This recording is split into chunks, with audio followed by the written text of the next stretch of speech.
আসসালামু আলাইকুম রহমতুল্লাহি ওয়া বারাকাতুহু। রিসেন্টলি একটি মুভি রিলিজ হয়েছে, K-pop Demon Hunters, যা সোশ্যাল মিডিয়াতে অনেক বেশি জনপ্রিয়তা অর্জন করেছে। এবং K-pop ফ্যান্সদের জন্য তো এই মুভি অনেক বেশি ইম্পর্টেন্ট। তারা তো তাদের সকল ইমোশন দিয়ে এই মুভি দেখবে। যাই হোক, যেহেতু একটি মুভি অনেক ভাইরাল হয়েছে, তাহলে অবশ্যই এর পিছনে হাত থাকবে শয়তানের, এবং বর্তমান সময়ে এটি স্বাভাবিকও হয়ে গিয়েছে। সকল মুভির মতো এতে অনেক সিক্রেট মেসেজ এবং সিম্বল থাকবে।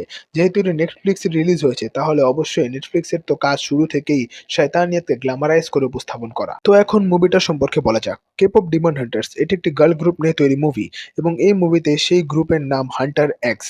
গ্রুপে ৩ জন মেয়ে থাকে যাদের নাম রুমি, মীরা ও জুই। তারা শুধু সাধারণ সিঙ্গার নয়, তারা হলো ডিমন হান্টার্স। আর তারা যখন একসাথে গান গায়, তখন তাদের ভয়েস একটি ম্যাজিক্যাল এনার্জি শিল্ড তৈরি করে। মুভিতে যার নাম গোল্ডেন মুন হুড বলা হয়েছে। এই শিল্ড মানুষদের ডিমনসদের থেকে রক্ষা করে। মানে এক কথায় বলতে পারেন, এদের ভয়েস বা মিউজিক ওয়েপন হিসাবে কাজ করে ডিমনদের সাথে মোকাবিলা করার জন্য। শুনতে অনেকটাই হিরোইক মনে হতে পারে, কিন্তু এখান থেকেই মুভির ফার্স্ট ডিপিকশন শুরু হয়। রুমি, যে মেইন ক্যারেক্টার, সে আসলে হাফ ডিমন। তার বাবা একটি ডিমন ছিল। সে তার আইডেন্টিটি দুনিয়া থেকে লুকিয়ে রাখে। তার শরীরে ডিমনিক মার্কস আছে। আর সে এই জন্যই সবসময় গিল্টি এবং ভয় থাকে যে কেউ তাকে অ্যাকসেপ্ট করবে না। মানে কত ইমোশনাল স্টোরি, ফ্যান্সরা তো এটাই মনে করবে। কিন্তু এটি হলো শয়তানের চাল। সে নিজেকে সবসময় ইনোসেন্ট এবং হেল্পলেস দেখায়। মুভিতে একটি টুইস্ট আসে, যেখানে ডিমন ওয়ার্ল্ডের কিং একটি ছেলে যার নাম জিনু এর সাথে মিলে একটি নতুন বয়েজ ব্যান্ড তৈরি করে, যার নাম সাজা বয়েজ। এই ব্যান্ডেও সকল কেপপ স্টাররা থাকে, কিন্তু আসলে এরা সব ডিমন্স। এদের কাজ হলো হান্টার এক্স এর ফ্যান্সদের নিজের দিকে অ্যাট্রাক্ট করা এবং তাদের সোলস চুরি করা থ্রু দ্য মিউজিক। এখানেই মুভির ট্রু সিম্বলিজম দেখা যায়। সাজা বয়েজ, এদের সকলকে হ্যান্ডসাম ও চার্মিং দেখানো হয়েছে, পারফেক্ট আইডল দেখানো হয়েছে, এবং ফ্যান্সদের ওদের জন্য পাগল দেখানো হয়েছে, যা একটি রিয়েলিটিকে দেখায়। শয়তান নিজেকে কখনো আগলি করে উপস্থাপন করে না। সে নিজেকে মর্নিং স্টার বা লাইট বলে পরিচয় দিয়ে থাকে, এবং সিনকে চার্মিং ও গ্ল্যামারাইজ করে উপস্থাপন করে থাকে, যেমনটা আমরা এই সাজা বয়েজদের প্ল্যানে দেখতে পাই। শয়তান নিজেকে বিউটিফুল করে দেখায়, যাতে মানুষ তার প্রতি অ্যাট্রাক্ট হয় লাস্টের কারণে, নট ফর লাভ। আর কে পপ কালচারে তো আমরা এই সেম প্যাটার্ন দেখতে পাই। মিলিয়ন্স অফ ফ্যান্স আইডলাইজড এবং আইডলদের সৃষ্টিকর্তার মতো মানা। আর এর ফলে তারা শয়তানের ট্র্যাপে পড়ে যাচ্ছে ও শিরকের মতো বড় গুনাহ করছে। এখন এই সাজা বয়েজ নামের যে গ্রুপটি, তার লিডার হলো জিনু। শুরুতে তো তাকে একটি টিপিক্যাল ভিলেন দেখানো হয়, কিন্তু আস্তে আস্তে মুভিতে আমাদের এই মেসেজ দেওয়া হয় যে সব ডিমন খারাপ হয় না। কারণ জিনুকে একটি নাইস ডিমন রূপে দেখানো হয়েছে। জিনু রুমির সাথে ইমোশনালি কানেক্ট হওয়ার চেষ্টা করে, কারণ রুমিও একটি ডিমন। সে রুমিকে বলে যে আমিও একসময় হিউম্যান ছিলাম, কিন্তু এখন আমি সব ছেড়ে ডিমন হয়ে গেছি এবং ডিমন কিং এর সাথে একটি কন্ট্রাক্ট করে ফেলেছি। আর যখন তারা দুইজন একটি সং প্লে করে, তখন রুমি তার লস্ট ভয়েস আবার ফিরে পায়। এখানে একটি বিষয় ভালো করে দেখুন, যে এখানে ডিমন বা ইবল জিন্সদের পোট্রি করা হচ্ছে, যাদের কাজই হলো মানুষদের ক্ষতি করা, তাদেরকে গুড বলে উপস্থাপন করা হচ্ছে। আর মুভির ক্লাইম্যাক্সে যখন রুমি এবং তার গ্রুপ ডিমন কিংকে হারিয়ে দেয়, আর ডিমন কিং বেসিক্যালি ওই যে জিনুর সাথে কন্ট্রাক্ট করেছিল, আর এই ডিমন কিংই সাজা বয়েজ গ্রুপ তৈরি করেছিল, এবং এর কোনো হিউম্যান ফর্ম থাকে না। তারা ডিমন কিংকে মেরে ফেলে, ওয়ার্ল্ডকে বাঁচিয়ে ফেলে, এবং এখানে সাধারণ মানুষ ভাববে যে মুভি শেষ। কিন্তু এখানে একটি নোটিসেবল বিষয় হলো, রুমি এর বডিতে এখনো সেই ডিমন প্যাটার্ন আছে, যেটা তার ইভিল সাইডের সিম্বল। তবুও এখন তাকে সবাই অ্যাকসেপ্ট করে নেয়, তার ফ্যান ফ্রেন্ড সকলে, যেন সবকিছু নর্মাল হয়ে গিয়েছে, এবং এখন তার কোনো গিল্ট বা সিন নেই।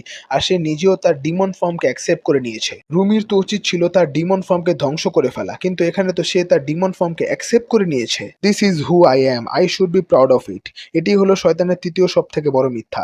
এই আইডিয়া এটা প্রমোট করে যে আমাদের উচিত আমাদের ডার্কনেসকে আমাদের আইডেন্টিটি বানিয়ে নেওয়া, এবং গুনাহ নিয়ে জীবন যাপন করলে কোনো প্রবলেম নেই, তাই আমাদের তওবা করারও কোনো প্রয়োজন নেই।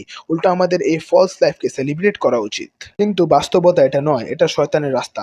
যখন আমরা মহান আল্লাহ তাআলার দেওয়া পথে চলবো, তখন আমরা ডার্ক সাইড বা সিন থেকে আলাদা হয়ে যাই। মুভিতে দেখানো হয়েছে রুমি তার এই ডার্ক সাইড বা সিনকে অ্যাকসেপ্ট করে নেয় এবং একে ফ্যাশন বানিয়ে নেয়। এই মেসেজ আমাদের এই শিক্ষা দেয় যে আমাদের কোনো প্রয়োজন নেই পরিবর্তনের। আমরা যতই খারাপ বা সিন করি, আমাদের তওবা করার দরকার নেই, আমাদের শুধু এটিকে অ্যাকসেপ্ট করে নিতে হবে। কিন্তু বাস্তবে তওবা ছাড়া কোনোদিন গুড বা ভালো হওয়া যাবে না। শয়তান শুরু থেকেই সিন এবং ডার্কনেসকে গ্লোরিফাই, গ্ল্যামারাইজ ও অ্যাট্রাকটিভ করে দেখায়। আর কেপপ ডিমন হান্টার্স এক্স্যাক্টলি একই মেসেজ দিচ্ছে, একটি ভিজুয়াল মেটাফোর তৈরি করে, যে তুমি তোমার সিন বা ডার্কনেসের সাথেও পিওর হতে পারবে। আসল কথা হলো, সিন কোনোদিন আইডেন্টিটি হতে পারে না। এটি একটি ইনফেকশন, যাকে একমাত্র মহান আল্লাহ তাআলাই হিল করতে পারেন। রুমির ডিমন প্যাটার্ন একটি সিম্বল মানব জাতির সিনের, এবং যখন উই একে সেলিব্রেট করে তখন সে ইনডিরেক্টলি একটি জেনারেশনকে এই মেসেজ দিচ্ছে যে সিনে গিল্টি ফিল করো না এবং তওবা করো না, বরং নিজেকে অ্যাকসেপ্ট করো। এখন আসে মুভির সব থেকে বড় ডিপেকশন, যেটি পুরো স্টোরির ব্যাকবোনে লুকিয়ে আছে। মুভিতে দেখানো হয়েছে যে কেপপ প্রায় দুনিয়ার প্রোটেক্টরস এবং মিউজিক একটি হলি ওয়েপেন, আর তাদের রিলিক্স ও এনার্জি দ্বারা ডিমন্সদের হারানো সম্ভব। বেসিক্যালি এটি একটি এক্সাম্পল যে মিউজিক দ্বারা কিভাবে জিনদের কন্ট্রোল করা যায়, আর বর্তমানে হলিউড পাপেটরা তো এটিকে ব্যবহার করছেই। এটি একটি ডেঞ্জারাস মেসেজ যে হিউম্যান ট্যালেন্ট, আর্ট এবং মিউজিক ডেভিলকে ধ্বংস করতে পারে, আর এর জন্য আমাদের সৃষ্টিকর্তার কোনো প্রয়োজন নেই। কেপপ ফ্যান্সরা তাদের আইডলদের লাইট বলে থাকে এবং তাদের ওয়ার্শিপ করে সৃষ্টিকর্তার জায়গায়, কিন্তু এই শান্তি টেম্পোরারি। যখন মিউজিক শেষ হয়ে যায় তখন সিন ও ডার্কনেস আবার দেখা দেয়, কারণ প্রকৃত শান্তি একমাত্র মহান আল্লাহ তাআলার পক্ষ থেকে আসে। কোনো music concert, K pop song, idol আপনাকে ইভিল পাওয়ার থেকে রক্ষা করতে পারবে না। একমাত্র ফেইথ বা আল্লাহ তাআলার উপর বিশ্বাস আপনাকে বাঁচাতে পারবে দুনিয়াতেও এবং আখিরাতেও। এখন আপনি নিজেই বলুন, এই মুভি কারা দেখবে? অবশ্যই টিনেজার্স এবং বাচ্চারা। তাদেরকে কি টিচিংস দেওয়া হচ্ছে এই মুভির মাধ্যমে? এটি একটি মিরর যেটি দেখাচ্ছে যে কিভাবে শয়তান বর্তমান সময়ে নিজের ইমেজকে বিউটিফুল করে দেখাচ্ছে, কিভাবে সে ডার্কনেসকে লাইট বানিয়ে উপস্থাপন করছে। এই মুভিতে আমরা দেখতে পাচ্ছি যে ডিমন্সদের হিরো বানিয়ে দেখানো হচ্ছে, সিনকে আইডেন্টিটি বানানো হচ্ছে এবং আইডলসদের সেভিয়র। শয়তান এটাই চায় যে আপনি ডিস্ট্রাক্টেড থাকুন এবং এটা ভাবুন সবকিছু ফাইন, কোনো সমস্যা নেই, কিন্তু প্রতিটা সং, প্রতিটা ট্রেন্ড, প্রতিটা শো আপনার ফেথকে ধ্বংস করে দিচ্ছে। এখন থেকে এইসব বিষয়ে আমাদের অনেক সিরিয়াস হতে হবে। বর্তমান ইউথের সব থেকে বড় সমস্যা হলো তারা এখন আর সিনকে সিরিয়াস নেয় না। তারা জানে যে সে যেটা করছে সেটা গুনাহ, এমনকি সে শিরকের মতো গুনাহ করছে এবং এটা সে জানে, কিন্তু তার কোনো গিল্টি ফিল হচ্ছে না। সে এটা বারবার করছে ও এক্সকিউজও দিচ্ছে। তাই আমাদের এটা মনে রাখতে হবে যে সকল লাইট ডিভাইন নয় এবং সিরিয়াসনেস অনেক দরকারি। শয়তানও কিন্তু আলোর মিমিক করতে পারে, যার মাধ্যমে সে যুগে যুগে অনেক ব্যক্তিদের ধোঁকা দিয়েছে। তো আজ এখানে শেষ। মহান আল্লাহ তাআলা আমাদের হেদায়েত দান করুন। ভিডিওটি ভালো লাগলে চ্যানেলটি সাবস্ক্রাইব করুন এবং একটি লাইক দিন, আর বেশি বেশি শেয়ার করুন। মে আল্লাহ প্রোটেক্ট ইউ।